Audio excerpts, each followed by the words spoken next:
আসসালামু আলাইকুম রহমতুল্লাহ। আশা করি আপনারা সকলে ভালো আছেন। তো বরাবরের মতো ক্যারিয়ার হেল্পলাইন চ্যানেলের পক্ষ থেকে আপনাদের সকলকে জানাই স্বাগত। তো কথা না বাড়িয়ে চলে যাই আজকের ভিডিওর মূল টপিকে। তো যারা জাতীয় বিশ্ববিদ্যালয়ের অধীনে 2024 সালে ডিগ্রি পাস কোর্সের পরীক্ষার্থী ছিলেন, তো আপনাদের পরীক্ষার সংশোধিত রুটিন প্রকাশ করা হয়েছে পুনরায় আজকে আবার। তো এটি নিয়ে আজকে আলোচনা করব। তো যেখানে পূর্বের রুটিনে আপনাদের পরীক্ষা শুরু হওয়ার কথা ছিল 30 মার্চ 2026 রোজ সোমবার বাংলা জাতীয় ভাষা দিয়ে, সেটি এখন পরিবর্তন করে নতুন রুটিনে 20 এপ্রিল 2026 রোজ সোমবার বাংলা জাতীয় ভাষা দিয়ে পরীক্ষা শুরু।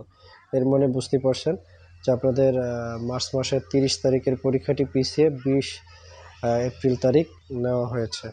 তো পুরাতন রুটিন অনুযায়ী আপনাদের পরীক্ষা শেষ হওয়ার কথা ছিল 30 এপ্রিল 2026, আর এখন নতুন সংশোধিত রুটিন অনুযায়ী আপনাদের পরীক্ষাটি শেষ হবে জুন মাসের 18 তারিখ। তো এই ছিল আপনাদের সংশোধিত রুটিনটি।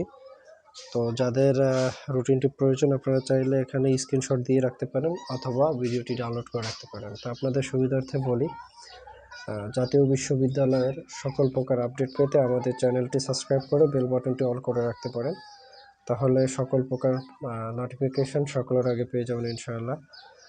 তো এখন অবধি এটাই হলো আপনাদের ফাইনাল সংশোধিত রুটিন। আপনাদের কারো কোনো প্রশ্ন থাকলে আমাদের কমেন্টে জানাবেন, আমরা ইনশাআল্লাহ অতি দ্রুতই রিপ্লাই দেওয়ার চেষ্টা করব।